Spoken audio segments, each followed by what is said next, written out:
इन्होंने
FIA ने इमरान खान के कहने पर बहुत ज़्यादा तशद्दुद किया है।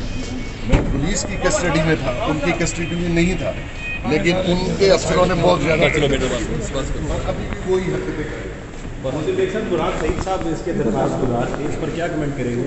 मैंने तो कोई ऐसी बात की नहीं। मुराद सईद साहब कहते हैं कि आपने रेहान खान की किताब का हवाला किताब छपी हुई है, किताब प्रिंट है, किताब या तो इसको कंट्राडिक्ट करते हैं या उसको सू करते हैं रेहान खान को। किताब तो मार्केट में इंटरनेट पे अवेलेबल है। मैंने कौन सी बात की है? FIA का और पुलिस का क्या रवैया रहा आपके साथ? ये देख लें, मेरा चेहरा देख लें, मेरी 2 रिब्स तोड़ी है इन्होंने।